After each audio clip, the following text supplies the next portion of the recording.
And thanks so much for coming. I know it's the last session of the day, and I know how it gets at conferences, so I appreciate it.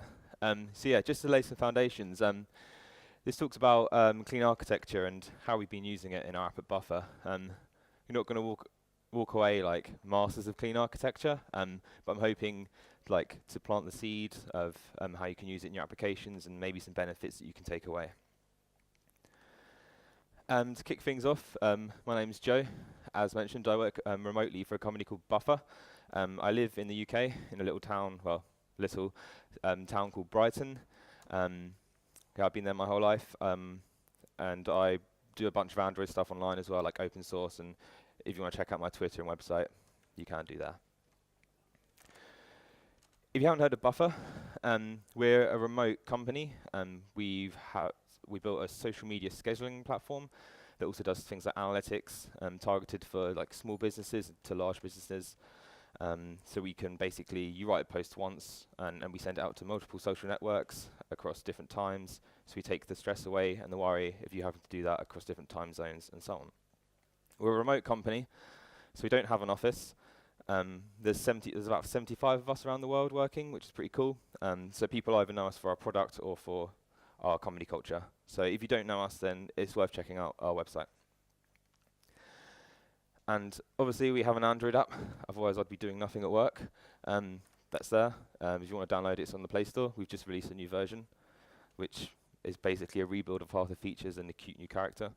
So yeah.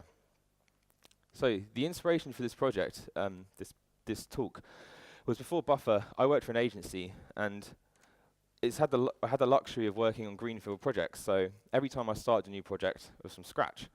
And this is great because you get to make all decisions. You get to choose the libraries you make, the architecture, and you don't have to deal with someone else's code. And it's like a dream. I'm sure you know. I'm sure everyone here knows what I'm talking about. But upon joining Buffer, it was the first time I started working on a code base that I'd never seen the code before. And it was I think it was like a 6-year-old project that has been passed along many different hands. So obviously there'd been a build-up of technical debt and so on. But I think it's important to remember for startups, you need to ship features. So it's difficult to find that balance of, oh, hey, I've got to get stuff out the door. We've got to prove our market fit, and also think about the things that you're doing at the same time. And when you're so focused on on getting these things out the door, I think it's easy to skip that step of thinking about these important decisions that you are making. And I think this is what happened to us. So these bad decisions have led to have a bad effect on our project in the long run, which in turn has made us slow down our product development, slow down features getting out the door, and making the life of us as developers incredibly difficult to fix bugs and so on. And this in turn has made us no longer lean. And because Buffer was built like this, there has been, and there still are, many hurdles in our development. So these issues altogether have racked up to be a high level of technical debt. So for example, issues take us longer to resolve, bugs are difficult to find, and in turn that takes us longer to ship stuff. So we'll see product wants stuff out the door, but because we're dealing with legacy code, it's hard for us to get stuff out because we're still dealing with this technical debt that's in place. It's extremely coupled concepts. So going back to sort of making things being hard to maintain, we have these base implementations of classes that have logic in them, and I think the idea was to write once, use everywhere. But because so many different classes extend off these base implementations, we go and change one thing, and then all these different classes are relying on that, and changes can be unpredictable. So we spend half our time sort of tiptoeing around, worrying that we're going to break stuff, which isn't good for sort of obviously the product, but also you as a developer. It knocks your confidence.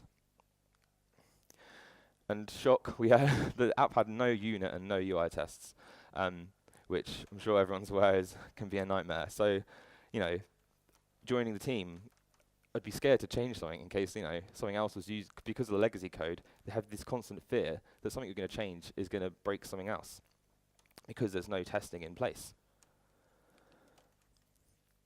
And it's difficult to know what's going on and where. So because of the poor project structure and it hadn't been maintained, I didn't know where the hell anything was happening. I didn't know where classes were, where features were, and then if a bug popped up that I needed fixed, I didn't know where it was occurring. And I think when you start a project and you're the sole developer or you're as part of a small team, it's easy to know where features are and you know what is going on where. For example, at the moment I may know where the profile selection is for an activity, and I know where a certain class is that does a certain thing, or may know where a certain piece of logic is that decides a certain thing about a user and does something with that result. But as a project grows, you know that stuff for now, and it's easy for you to think, oh yeah, we know this. But then as your project grows and things get more complex, it's important to ensure that you have something in place that is maintainable in the long run and that is also testable. Because if your project grows, it's going to get more complex, you're going to get more classes and packages, and not only is it going to make your life more difficult if things sort of lose track, if new people join the team, it's not going to be a positive experience of jumping on and not knowing what's going on where. And this is sort of a way to try and put it visually, like this is a complete exaggeration, but it's just trying to prove a point. Like when you start a project, you have a steady stream of output of features. And there's I like to say there's no technical debt at the start, but there's always going to be some, like depending who's working on the project. Like it's probably going to fluctuate up and down. But if this technical debt isn't sort of, alleviated at the time, things can, that's what I mean, an exaggeration, things can get worse, and this technical debt builds up. So if people are working on it and there's bad practice and those bad practices are followed and corners are cut, and people don't know what code's doing what, so they're reusing code that has the technical debt, then this is, in turn, this debt is going to rise and your output is going to slow at the same time. And like I said, we are at that point where our output was quite slow because of this debt we're dealing with. And I like to think, not to preach, but I like to think, coding with empathy and being mindful of the consequences of the code that you write. It's not just about the now. I think it's about the years to come, however long your product is, maybe 5 years in time. Like, do you want developers' lives to be a hell? Like, if you've joined a project and you've had a bad time, you don't want someone else to go through that same experience. Like, say if you hire a junior or something, and then it's difficult for them to join on board. And that's where we come to Buffer for Android, and this is the exact position that we are in. So this isn't to say these decisions, it's not putting the blame on anyone. It's these decisions were made for a reason. Obviously, like I said about shipping features and getting stuff out the door, these decisions were made for impact. And I tried to abstract this a bit, but in Android development, we tend to have this standard approach to making applications. Back in the day, this is how I used to do things, having a view layer that had some activities or fragments, and then some form of data layer that houses async tasks or cache requests. And it's just a very simplistic way of setting out an application structure. This isn't wrong, it's a simple way of doing things, but I find that if the project isn't simple and the project grows and it gets more complex, this isn't the best way of doing stuff because things get crowded and things get bloated easily. And this is the kind of position that we were in. We had crossover of responsibilities, we had activities that were housing asynchronous tasks and accessing cache, which were then communicating with the data layer that were doing the same thing. And things were kind of all over the place, and it was hard to, like I said, hard to maintain stuff. So we had this lack of architecture, essentially. That was the core issue here. So, we didn't know where stuff was, we didn't know where stuff should go, and we didn't know what was going on where. So if you're adding to this architecture, it's difficult to build on top of the application without also making mess at the same time. I think that's how we got to this position that it was in. We had multiple responsibilities in classes, which also led to the bloating of activities as well as sort of these poor package structures. And this made things difficult to test because, we and obviously tests weren't there anyway, but because of these multiple responsibilities that were bloating the activities, our test classes would have also been bloated at the same time, and that would have been difficult to maintain because things would have been incredibly crowded. And because of these multiple responsibilities that would have been in the test classes, there would have been a lot of mocking to take care of. And there's incredible amount of sort of making it all these in turn make it difficult to extend and maintain on the product. Because dependencies were all over the place and things are so tightly coupled, we're in this position where even if we had a small bug that we had to fix, because of the dependencies that were throughout the app, these small tasks becomes mountains.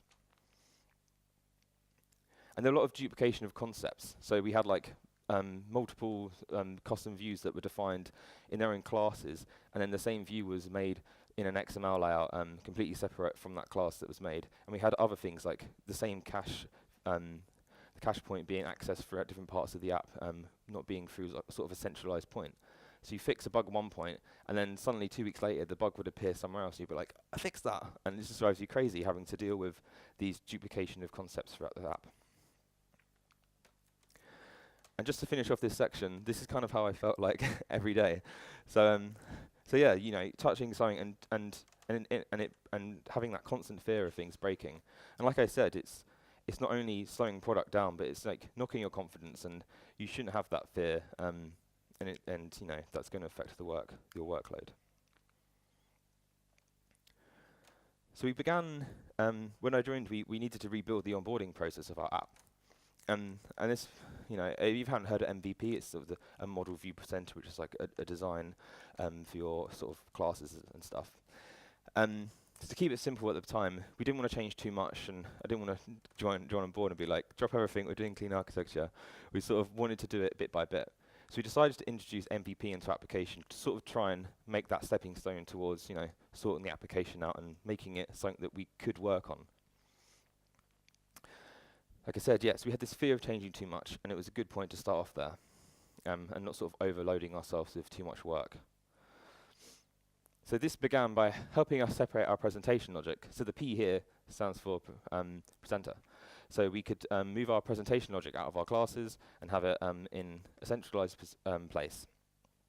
And the same held for the data layer. So we had these data manager classes that were basically used to house data operations that were taking place. So here we already had two things that separated out from our activities, which was an improvement from before. And this in turn allowed us to increase, you know, the test coverage. Not that that was hard because we didn't have any anyway. Having the presentation logic in their own classes allowed us to have unit tests for those. And then data managers, we had classes for those as well, which is great. And this looked a little something like this. So we had, you know, similar to the diagram before, we had this this view layer, and we had our presenters, and we also had the model. So the first two parts are great. You know, we had this clear line of responsibilities between our views and our presentation logic. Then we had this third layer, which is the model. So we had this data manager class and our sort of network requests and our preferences manager, which access the cache. But this is the bit that was bothering us, because, you know, whilst everything else was neat and tidy and organized, it felt like everything that was just a data operation or some sort was just being chucked into this layer. Like, oh, another data operation, let's stick it in the data manager. It was sort of feeling like it was moving slightly back towards where we were before, like things were becoming bloated and sort of difficult to maintain. And again, because we now had tests, those test classes were getting quite beastly as well. And this data manager was handling multiple sort of data entry points. So we had accessing local data and remote data, and there was just more responsibilities than should be in that class. So yeah, like I said, we had bloated data manager classes with multiple responsibilities throughout. We tried splitting them out into multiple classes, like a composer data manager, user data manager, and so on. But again, it was just didn't feel like that was enough. And in the future, we were looking to add offline support to our app. So where would that go? Would we just stick that in this data manager class as well and just make it even more bloated and giving it more responsibilities? And our presentation logic was linked to a specific implementation of our data source. So this is like breaking, if you know, solid, the dependency inversion principle, and it wasn't abstracted enough to make our implementation flexible. So if we're going to add future sources of data, data sources in future, then this would be difficult for us to do. And there's no clear line between responsibilities. So we're relying on concretions rather than abstractions and sort of relying on these specific points of data access. And Buffer is a big app, which I know it's sometimes you look at apps and you're like, oh, this app's quite simple, but behind the scenes there's a lot that goes on. We have a lot of different data types, you have a bunch of features, and we collect data from loads of different sources throughout the app. So we needed something that was maintainable, flexible, and sort of that we could actually write tests for easily. And this is where we come on to architecture. So it's clear we needed to shift in something in the direction that gave us more sort of control over the project. And architecture, the first thing you think of is buildings, like, you know, but it can be applied to anything really, any form of concept.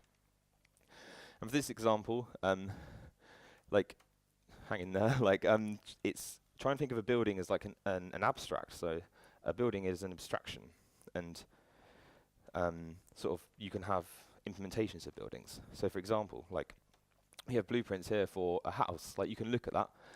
So this house is an implementation of a building. And you can look at that and be like, oh yeah, I know what that is. It's got a bedroom, kitchen, some stairs. It's going to be a house. We could do the same thing again. Like we can look down at this planning, and we can tell. I don't go to church. I'm not an expert, but I'm pretty sure, like based on the chapel, that is a church. And we can do the same thing as well here. We've got classrooms and a hallway and bathrooms, and you can look at that and be like, oh yeah, that's going to be a school or some form of educational facility. And I think there's this common sort of design of architecture for Android where we have like this, and this is like, oh, we have activities, fragments, adapters, so organized in this kind of package structure. And you look at this and you're like, oh yeah, this is an Android app. And I think this should be the same when it comes to sort of architectural design, is you should be able to look at the architecture of an app or the package structure and be like, oh, I know what this is. This is a game, or this is a social networking app, or something. And here, and that type, that application is the implementation of the abstract sort of Android project. And this is what we had, our package structure. I mean, this is kind of standard thing. I think everyone's really done it at some point.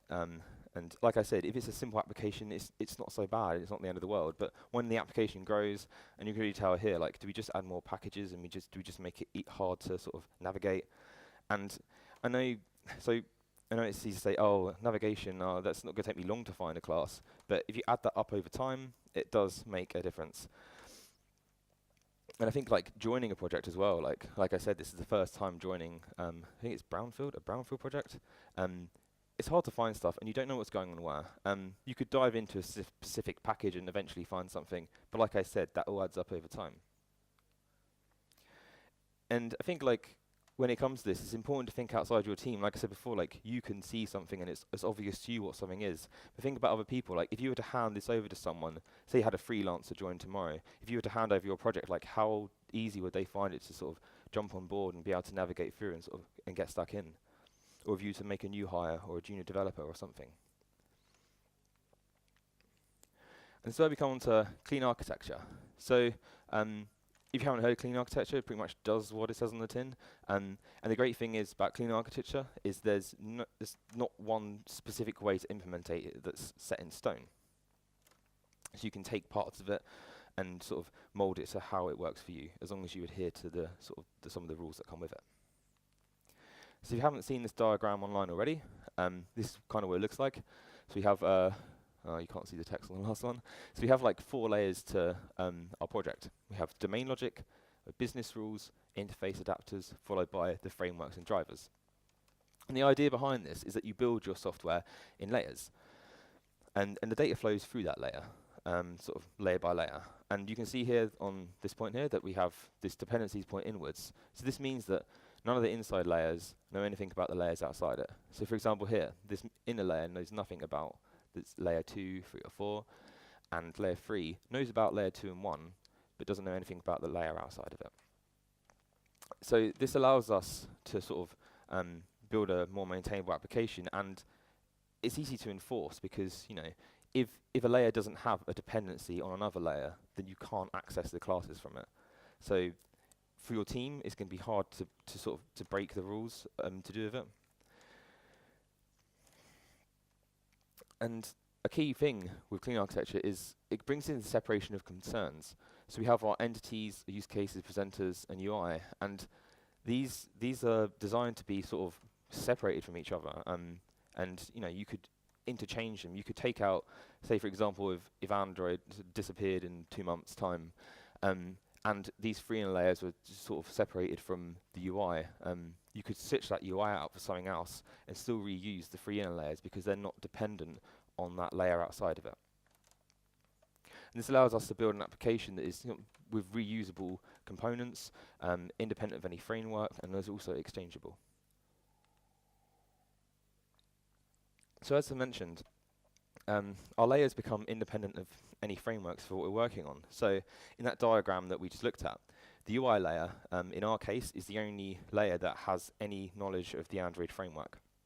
All the layers inside of it, like the presentation logic, the use cases, and the entities, are completely core Java, so they don't know anything about the Android framework. The code becomes more testable. Because we've got much more focused classes inside of our layers, we can easily test our code, have more focused test classes, smaller test classes, and making them more maintainable. Our inner layers become completely independent of any user interface. Not only are they independent of any framework, but we can start building and focusing on our core, like business logic and presentation logic, before we even need to touch an activity or touch some form of view. And our inner layers become independent of any external parties. So things like analytics providers, databases, our inner layers don't care about those at all. We can switch them out, we can change database provider, and they don't know anything about it. And with this, this is one of the things that some people don't like about clean architecture, and one of the things that you don't have to adhere to is that each layer has its own version of sort of the data model that you're dealing with. So that entity layer that we looked at before in the middle, that is what defines your sort of enterprise business rules. And the idea is that, so say they'll be the ones that you fetch from an API. And the idea is that as that travels through the layer, through the layers, each layer converts the previous layer's model into its own version. So this is because it basically removes the dependency on any other sort of layers. So if you were to switch out a layer in future and you were relying on one model from the inside layer, then that would be incredibly pain if you then had to go through all of your layers and then update them to adhere to some new model. And the way this is done is you have a mapper class in each of the layers. So as you pass models through, you'll have some form of mapper class that maps one model to another model. And this looks something like this. So I'd have model A, which would get mapped by this mapper class here to the next model, and so on and so forth as you work through the layers. Something people do here is like they map through the first 3 layers, and then when it comes to the user interface and presentation logic, they just share the model because models aren't going to change much between there. And another point behind this is that sometimes you might need to cache more data than you display to the user. So if you pass sort of a model from the data layer to the UI layer, then you might not need to map all of the properties to that model. So going back to this diagram, we're just going to take a quick stroll through each of the layers just to see what we have inside of them and how that can apply to maybe your project. So the first one is enterprise business rules. This is essentially application business objects, so things that are specific to your enterprise. So for example, this is Twitter, then you might have a tweet or a profile, and these are things that are never going to change. So obviously, unless your company completely changed direction, these are going to be unaffected. So any operational change in your application is not going to affect these models at all. And like I said before, the great thing is you can create these and test them and solidify them before you need to touch any UI. In our case, this looks something like this. So we'd have a model and literally just pure Java code, and this is the data that we get back from the API, and that's it. You don't have anything you don't have any parsable logic, or you don't have anything to do with how that looks in views, like formatting any of the strings. It's literally just the pure Java logic. So next one, the second layer, is the application business rules, and this is essentially things that are specific to your application and not enterprise-wide. So these are defined by use cases. Use cases are essentially a task, something that your application needs to carry out. So for example, save photo, send tweet, send message, update something. This is a use case, and each of those use cases is fine-grained and focused to do just one specific thing. And the application business rules models are the data representing those use cases. So these are affected by operational change. So if something in your application changes, then it's likely that your application business rules are going to change. And these are also isolated from any concerns outside of it. So we can change, so we can completely solidify our use cases, create them and test them before we need to touch anything to do with presentation logic and again in turn UI. And this is just an example of a use case. So they're literally quite empty and just bare bone implementations. So we have like basically the use cases get past repository implementation, and they just perform some operation on that repository. So here how it works is each layer defines an interface that outside layers use to communicate with it. So again, sticking to that abstraction and not relying on a concrete implementation. So this layer will define an implementation, will define an interface that outside layers can implement, and that's basically its way of saying, hey, this is how you communicate with me, and that's it. And just for example, these are some of the use cases that we have in our application. You'll notice that they're fine-grained and just doing one specific thing. Not only does this make them easier to maintain, but again, also our tests in turn are more fine-grained and focused. And as I mentioned, this is just an example of the sort of interface approach that we've taken, again, to allow communication between the layers. So our application business rule layer that we're talking about will provide some form of interface, which is basically saying, this is how you, outside layer, can communicate with me, do what you want with it. And then the outside layer will implement that interface, and then we inject it into the use case whenever it's used. And the next layer is the interface adapters layer. So this contains essentially the MVP architecture of our app. So all the presentation logic and our views. So we use this interface to sort of, we use the view to act as sort of a contract between how the outside layer, such as an activity, communicate with our presenter.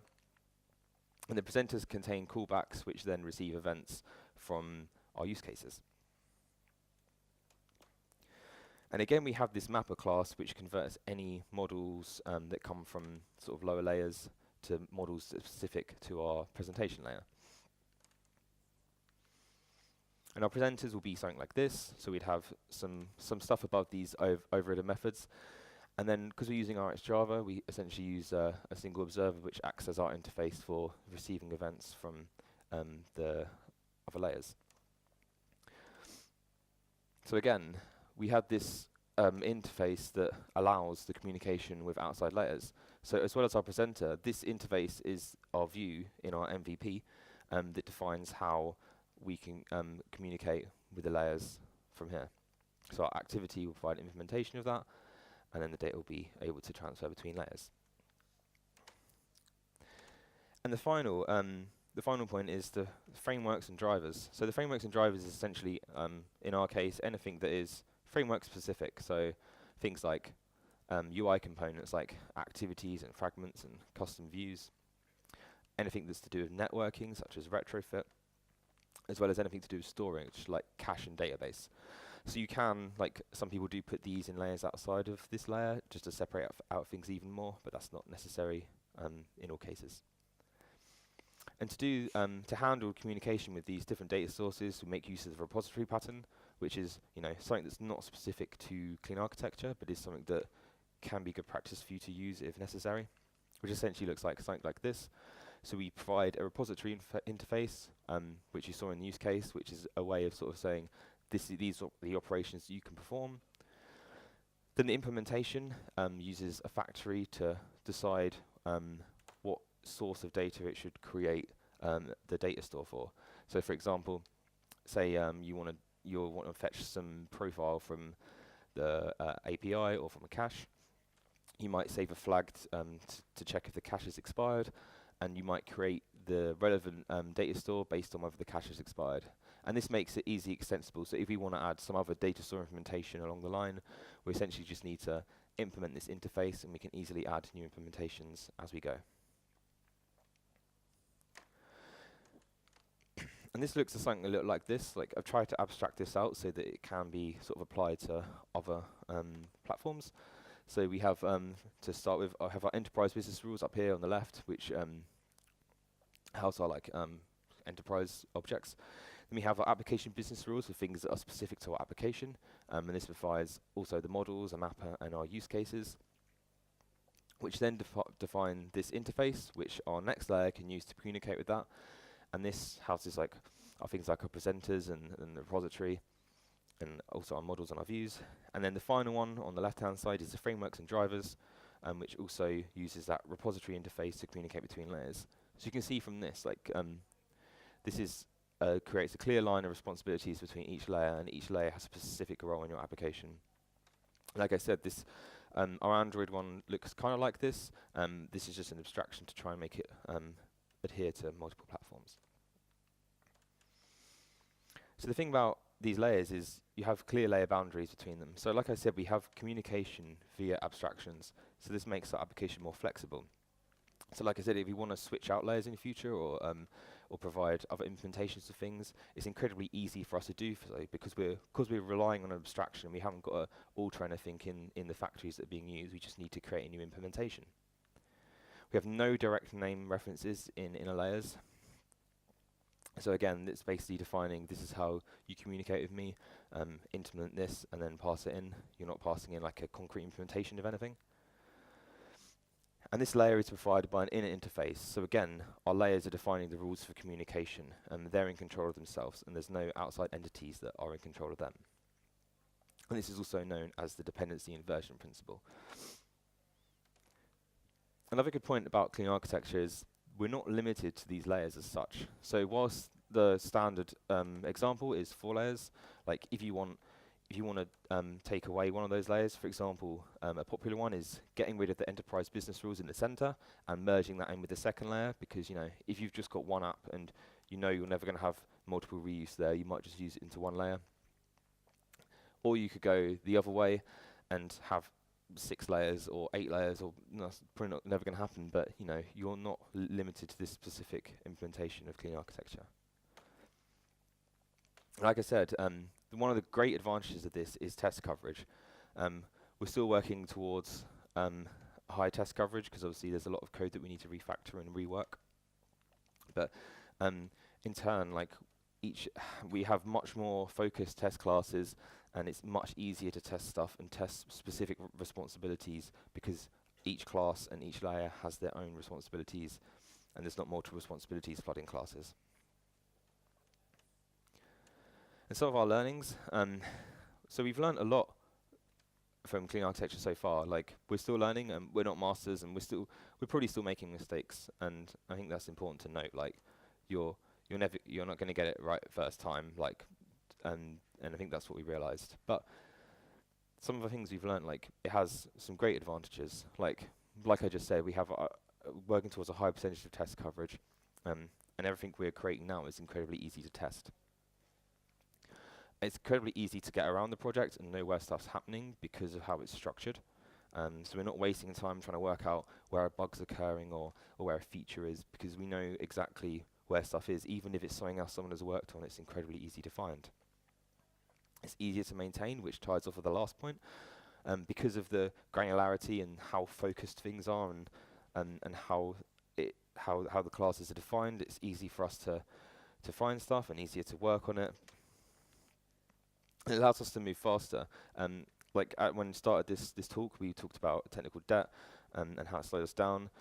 But with this approach, we're not racking up that technical debt anymore, and which is in turn allowing us to move faster and get features done. And yeah, we have much more focused classes, and in turn, much more focused test classes. Some more points is the separation of concerns let's talk about. These all tie into each other. Like, we have each layer has its own clear task, which not only increases maintainability, but it's also like ownership. So if you want that in your company, like, oh, this is the UI guy, or this is the guy who loads the backend stuff to do with data. Obviously, you don't want to create knowledge silos, but you can have increased ownership with the separation of layers. We could define, test, and stabilize anything outside of our UI before we even come to making an activity or a view. And again, this also ties in with ownership. Like, we're a 2-man team. If we want to say, oh, you do the backend stuff, you do the UI, I can hand my friend an interface and say, this is how you can communicate with me, and take care of the backend while the UI is being made using that interface. We have future-proofing implementations by the mention of the repository pattern, and that's something that isn't specific to clean architecture and something you can use in anything. Makes it incredibly easy for us to sort of build on our app in future and add stuff to it. And it's a clear discipline. Like I said, it's hard to break the rules, because if a module doesn't have a dependency on another module layer, then you can't access the classes from that layer. So it's hard to break the rules of clean architecture. And there are some disadvantages that come with it as well, like anything. So to begin with, it adds an initial overhead, like getting things set up and moving things into modules, especially if you've got an app already and you're not starting from scratch. Like you have this, you have to create the modules and move the dependencies into like a root Gradle file, and then sort of getting your head around stuff. It takes time to get used to, like making the repositories and doing the mapper classes and not forgetting to do the mapper class and not using things. I think it takes some time to get your head around it. It can feel like overkill for some tasks. Like for example, one of the things we find hard is saving things in preferences. Like one of the things that we weren't sure about at first is do we make use cases for this, because this is only a local task. Like do we, you want to do everything the same way and keep it consistent, but then in our eyes that was kind of overkill, but we didn't want to sort of break the consistency in application, and which is in turn difficult to make decisions on what you do. Like should we do that, or can we not? Can we just access the cache from somewhere else? And again, the key point is the conversion of models between layers. Like that's one of the main things that people don't do in clean architecture, just because I don't know for sure. I haven't done any sort of analysis on it, but you could add initial overheads, sort of converting models repeatedly between layers. And whilst our app isn't ready to open source just yet, I think it's in the pipeline, but I'm working on an open source project, which is like an esports client that is done in exactly the same way that we're doing clean architecture in our app, so that I can share with people how we're doing things.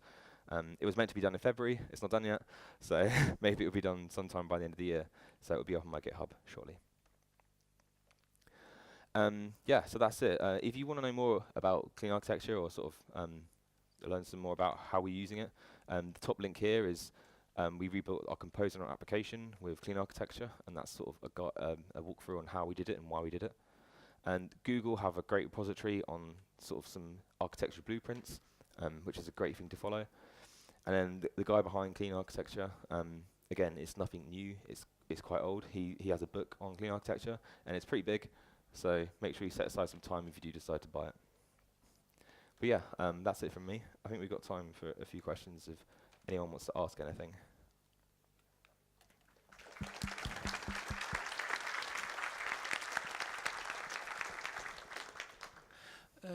What can you say about performance, all these mappers and memory, especially in mobile application when memory is crucial and you have to create many objects by mappers?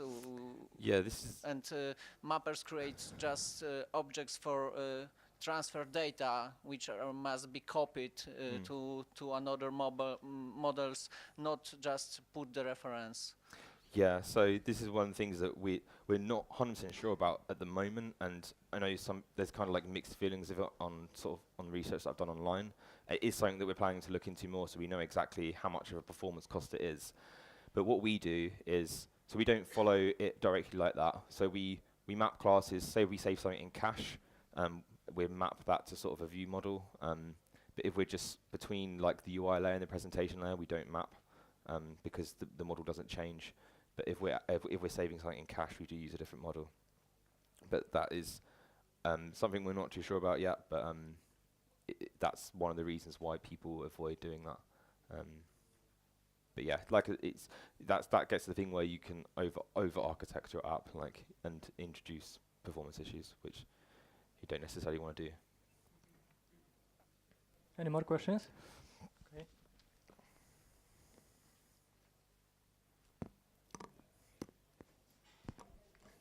Hi, thanks for the talk.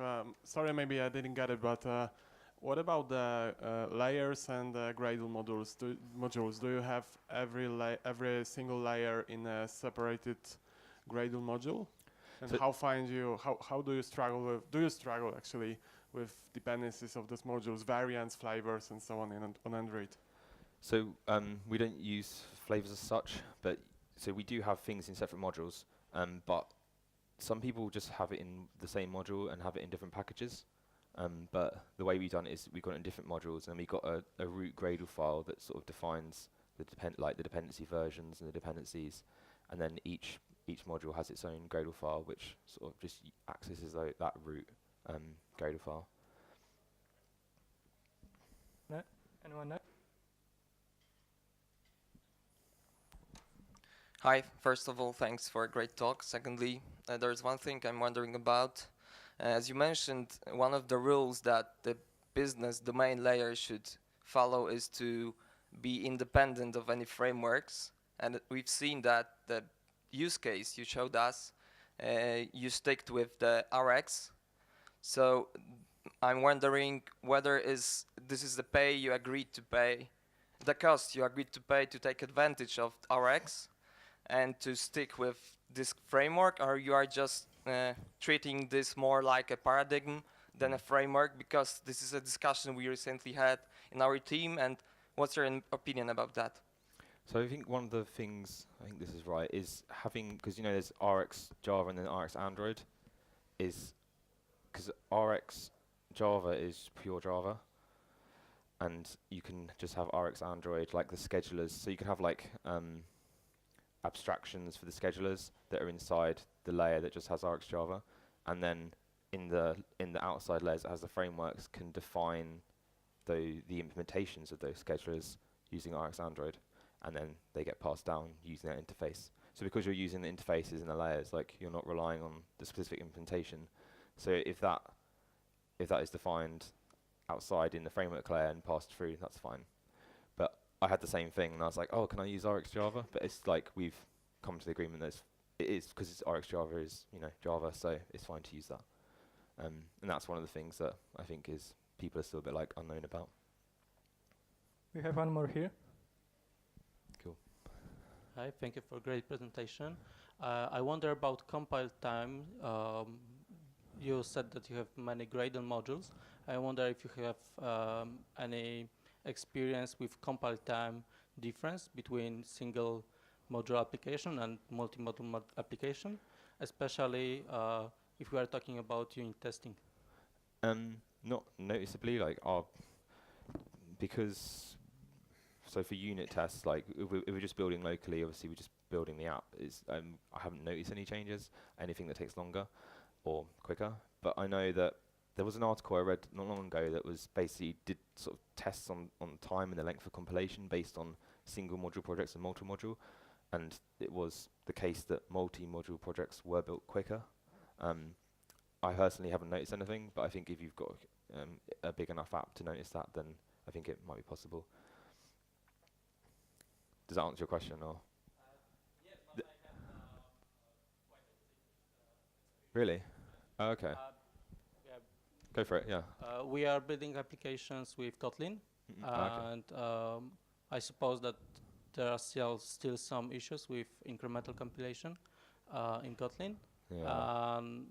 We tried it once, and the compilation time was horrible. I recently had one huge application with multi-module in pure Java, and we also experienced really big compilation times, and so. Interesting. Yeah, we haven't noticed anything. Yeah, it's definitely something to keep an eye on. I know. Yeah, I'll try to dig out that article. But I remember there was some speed tests run, and some people said that they were experiencing faster builds. But yeah, thanks for that. Hi, I have a question. If Buffer's iOS team also moved to clean architecture, if so, did you notice any improvement in cooperation between iOS and Android teams, as clean architecture on both platforms is quite similar? So they don't. I get asked this every time. They don't have it yet. I'm not sure if it's something they are going to do. I know they're also going to go through the same thing of rebuilding the composer for their app, and I am talking to one of the guys on the team about how we use clean architecture. So it might be something they're considering, but I'm not sure if it's something they're going to do. It would be cool if so to have that sort of similarity between platforms and the way we're working. But yeah, I'm not sure. It would definitely work, and I think it would definitely help if both teams are doing the same thing.